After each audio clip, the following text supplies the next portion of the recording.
I am 93 years old, and I will not waste your time with long introductions or sentimental stories about the good old days. If you are listening to me, then you want to know one thing: how to live better, how to feel stronger, how to keep your mind clear and your body willing even as the years stack up like firewood behind you. So let me tell you plainly, better health is not a mystery. It is not a miracle. It is not locked inside a pill bottle or reserved for the lucky few with perfect genes.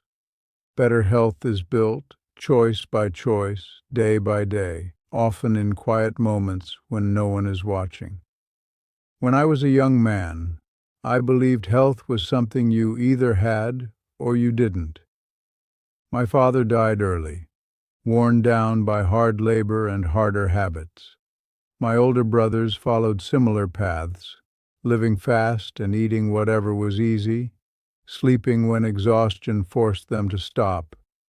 For a long time, I assumed I would end the same way. But somewhere in my 40s, after a spell of chest pain that frightened me more than I cared to admit, I began to notice something simple yet powerful. Every small decision I made seemed to push me either toward strength or toward decline. That realization changed everything. Not overnight, nothing worthwhile ever does, but steadily, like a river carving its path through stone. I began to understand that health is less about dramatic transformations and more about quiet discipline, what you put on your plate, whether you move your body or sit still, how you speak to yourself when life becomes difficult, whether you choose rest when your body asks for it, or stimulation when your mind is weary. I am not a doctor. I am not a scientist. I am simply a man who has had enough time to watch patterns unfold. I have seen friends age quickly because they surrendered their choices to convenience. I have seen others remain vibrant because they guarded their daily habits as carefully as a farmer guards his crops. Over decades, the evidence became impossible for me to ignore. The body listens to what you do repeatedly, not what you promise to do someday. So if you are waiting for a perfect plan or a sudden surge of motivation, you may wait a very long time. Better health begins in the ordinary rhythm of your mornings and evenings. It begins when you decide that your future self is worth a little discomfort today. It begins when you accept responsibility, not as a burden, but as a form of freedom. Because once you realize your choices matter, you also realize you are not powerless.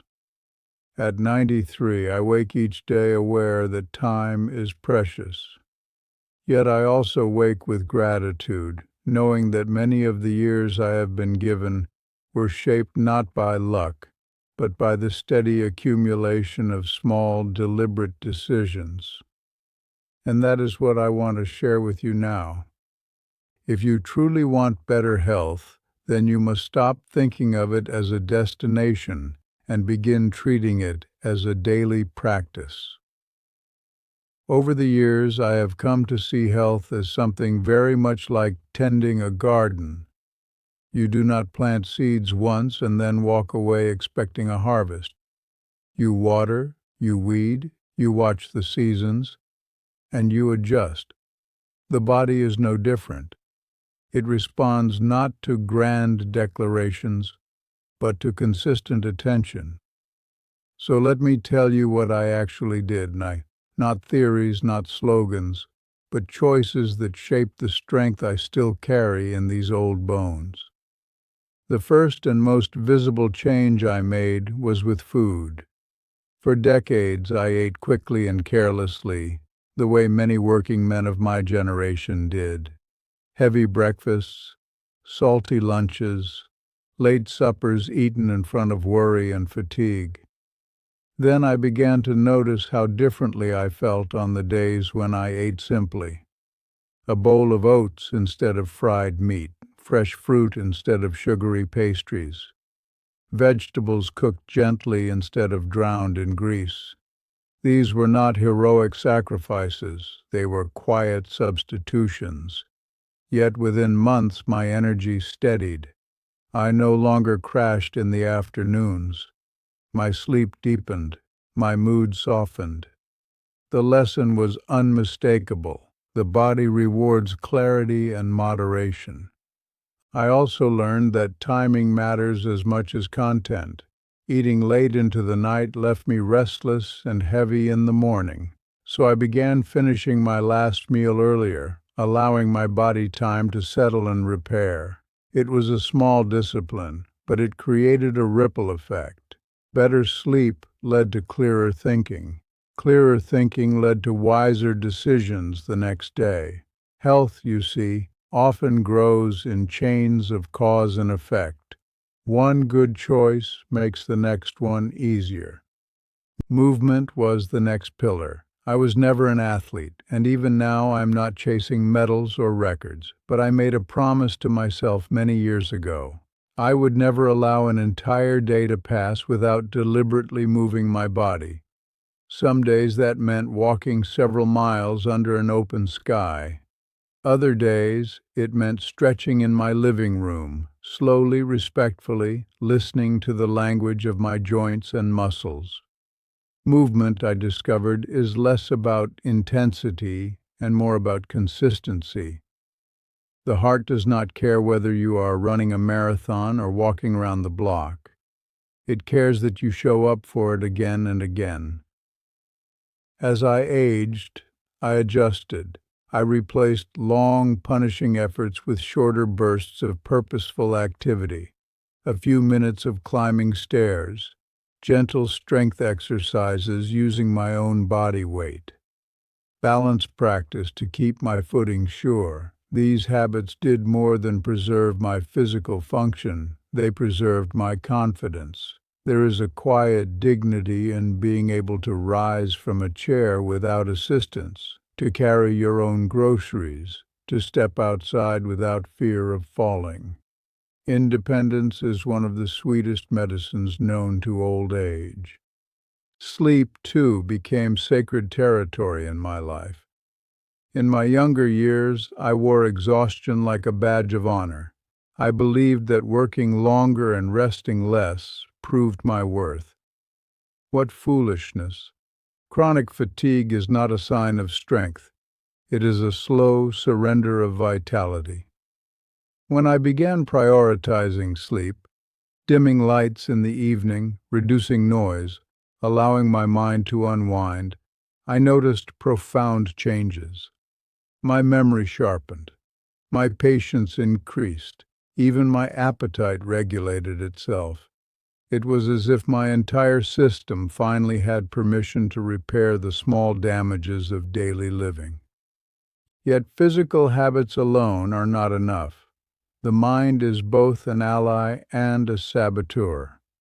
I have watched men with strong bodies crumble under the weight of bitterness, and I have seen frail individuals radiate resilience because their inner dialogue was kind and hopeful. So I trained myself to observe my thoughts, not to pretend that life was always pleasant, but to refuse the habit of constant complaint. Worry, I realized, is like rust. It spreads quietly, weakening the structures that once felt solid. To counter this, I cultivated simple mental disciplines. Gratitude each morning, even for ordinary things like the warmth of sunlight on a kitchen floor. Purposeful breathing when tension tightened my chest. Limiting the steady drip of negative news that can poison the spirit. These were not dramatic spiritual awakenings. They were daily recalibrations, reminders that emotional balance is as much a practice as physical exercise. Stress management, in my experience, is less about eliminating pressure and more about responding wisely to it. Life will test you through loss, uncertainty, and unexpected change. But the way you interpret those events shapes your physiological response. When you perceive every challenge as a threat, your body lives in a constant state of alarm. Over time, that alarm becomes exhaustion. Learning to pause, to assess, to choose a calmer interpretation when possible, this is a powerful health strategy that costs nothing. Relationships also play a quiet yet profound role. Isolation can erode vitality as surely as poor nutrition. Throughout my life, I made an effort to maintain meaningful connections, even when it required vulnerability. Sharing laughter, offering help, listening deeply, these interactions nourish something within us that no diet or exercise program can fully replace. A sense of belonging stabilizes the heart in ways science is only beginning to measure. I must emphasize, however, that none of these choices produced instant transformation. There were setbacks, periods of laziness, seasons when grief or distraction pulled me off course. But I learned to return, again and again, to the simple framework. Eat with awareness, move with intention, rest with respect, think with discipline, connect with sincerity. Over decades, these practices compounded like interest in a well-managed account. By the time I reached my 70s, many of my peers were resigned to decline.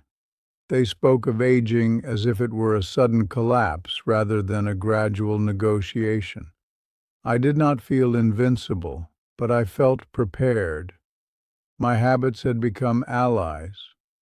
My body, though slower, was still responsive. My mind, though seasoned, remained curious. And perhaps most importantly, I had developed a quiet trust that health is rarely a matter of fate.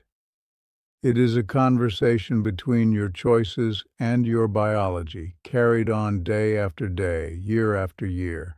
That conversation is still ongoing for me now, at 93. And if you begin listening carefully and responding with intention, it can begin reshaping your life as well. By the time I crossed into my 80s, something interesting happened. I stopped thinking of health as something I was trying to maintain and began thinking of it as something I was actively negotiating with every day. Aging, you see, is not a battle you win once. It is a series of small agreements you make with your body and mind. If you listen carefully, they will tell you what they need. If you ignore them, they will eventually force your attention in ways you may not enjoy. One of the most powerful lessons I learned during those later decades was the importance of rhythm. The human body thrives on predictable patterns. I began waking at roughly the same hour each morning, allowing sunlight to touch my eyes and signal my internal clock that another day had begun. I drank water before anything else, not as a ritual of perfection, but as a gesture of respect. After hours of sleep, the body is quietly asking for replenishment.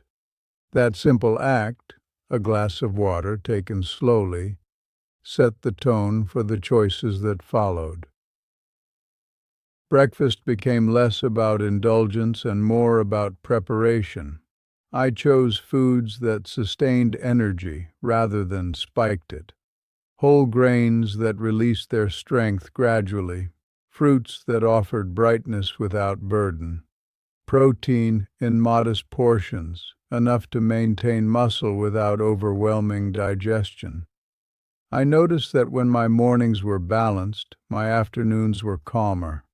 Blood sugar swings, which once made me irritable and fatigued, began to smooth out. It was as though I had stabilized an internal tide.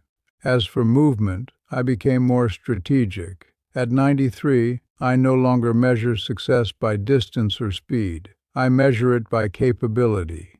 Can I bend to tie my shoes without strain? Can I rise from the floor if I choose to sit there? Can I walk outdoors with a steady gait, observing the world rather than fearing it?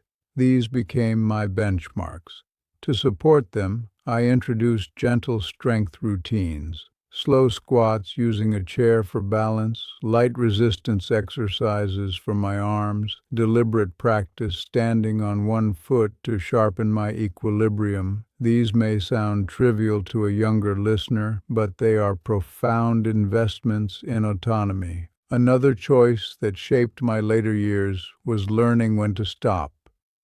Our culture praises relentless effort, but the body respects intelligent restraint.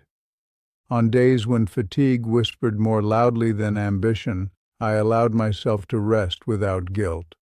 I discovered that recovery is not laziness. It is an essential phase of adaptation. Muscles rebuild during stillness. The nervous system recalibrates during quiet. Even the mind, when given space, can reorganize itself into clearer patterns. Nutrition, too, evolved with my age. I reduced portion sizes slightly, recognizing that my metabolism no longer demanded the same volume of fuel. Instead, I focused on density, foods rich in vitamins, minerals, and fiber. Leafy greens became frequent companions on my plate. Legumes offered steady nourishment. Nuts and seeds, in small quantities, supported my brain and joints. I was not chasing trends or miracle diets. I was simply aligning my intake with my changing physiology. That alignment reduced inflammation, stabilized my weight, and kept my digestion cooperative rather than combative. Mental health required equal vigilance. Longevity, while a gift, can also bring loneliness if one is not careful. I made a conscious effort to stay intellectually engaged. Reading, writing letters, learning new skills even in small increments. These activities kept my neural pathways active. I treated curiosity as a form of exercise for the brain. When you remain interested in life, life tends to remain interested in you. Equally important was emotional housekeeping. Over 93 years, one accumulates memories both joyful and painful. I realized that clinging to resentment or regret placed a quiet but constant strain on my physiology. Stress hormones do not distinguish between past and present. They simply respond to perceived threat. So I practiced forgiveness, not as a grand moral gesture, but as a practical health strategy. Letting go lightened my breathing. It softened my pulse. It allowed space for gratitude to take root. Social interaction continued to act as a stabilizing force. I did not need large crowds or constant entertainment. A meaningful conversation, a shared meal, a moment of genuine laughter, these were enough. Human connection reminds the nervous system that it is safe. Safety, in turn, allows the body to allocate resources toward repair rather than defense. This is a biological truth disguised as a simple kindness. I also became attentive to the environment around me. Fresh air, natural light, and a measure of quietude proved restorative in ways that urban noise and artificial glare were not. Whenever possible, I stepped outside. I let my feet touch the ground, quite literally. There is something grounding about contact with the natural world. It recalibrates perspective. It reminds you that you are part of a larger rhythm, seasons turning, days lengthening and shortening, life continuing in cycles beyond personal concerns. Preventive care, though less glamorous than heroic intervention, played a decisive role in my journey. Regular checkups, honest communication with physicians, and early attention to minor symptoms allowed me to address issues before they escalated. I learned not to fear medical guidance, but also not to abdicate responsibility. Doctors can advise, but they cannot live your daily life for you. That responsibility remains yours alone. Perhaps the most empowering realization of my later years is this: health is rarely determined by a single dramatic event. It is shaped by accumulation. Each walk taken, each nourishing meal chosen, each night of restorative sleep, each moment of calm breathing during stress, these form a mosaic. Step back far enough and you see the picture clearly. Step too close, and you may miss the pattern entirely. Now, at 93, I move more slowly. Yes, I rest more frequently. I adapt continually. But I do not feel defeated by time. Instead, I feel as though I have been in conversation with it, learning, adjusting, refining. And the choices I continue to make even today still influence how that conversation unfolds. Now that I have spoken to you about food, movement, sleep, mindset, and the quiet architecture of daily living, I want to leave you with the clearest truth I have discovered in 93 years of watching life unfold. Better health is not built in dramatic moments. It is built in ordinary hours. It is not secured by luck, nor is it stolen by fate alone. It is shaped steadily and often invisibly by the thousands of small decisions you make when no audience is present. If you remember nothing else from my words, remember this: your body is always listening. It listens to what you eat, how you move, the quality of your rest, the tone of your thoughts, and the company you keep. It listens patiently at first, then more urgently as time passes. You may ignore its signals for years, but eventually the conversation becomes impossible to avoid. I learned this early enough to change my direction. You, no matter your age, still have that opportunity. Do not misunderstand me. I am not promising perfection or eternal youth. Aging will visit us all. Strength will fluctuate. Loss will come in forms both subtle and profound. But there is a vast difference between aging with resistance and aging with resilience. The difference lies largely in the habits you cultivate long before the later chapters of your life arrive. You are, in many ways, building your future body today. I often think of health as a kind of personal integrity. It is the alignment between what you know is beneficial and what you consistently choose to do. Many people already understand the fundamentals: eat more simply, move more often, sleep more deeply, worry less destructively, connect more sincerely. The challenge is not knowledge. The challenge is follow-through. Discipline, I have found, is less about harsh self-control and more about quiet self-respect. When you value your well-being, your decisions begin to reflect that valuation. There will be days when you falter. I have had many. Days when comfort food feels more inviting than nourishment. Days when the sofa seems more persuasive than a walk. Days when irritation clouds gratitude. These moments do not define you unless you allow them to become patterns. Health is forgiving if you return to your principles with humility. It is the long trend, not the occasional misstep, that determines your trajectory. Another realization that deepened with age is the connection between purpose and vitality. When you wake with a reason to participate in the day, a responsibility, a curiosity, a simple intention to contribute, your physiology responds. The heart beats with a little more enthusiasm, The mind sharpens its focus. Energy flows where meaning is present. Conversely, when you surrender your sense of purpose, decline often accelerates. So guard your reasons for rising each morning. They are powerful medicine. I also encourage you to measure progress wisely. Do not compare your journey to someone else's highlight reel. Compare it to your own past. Notice the small victories: a steadier step, a clearer memory, a calmer reaction to stress. These are signs that your choices are taking root.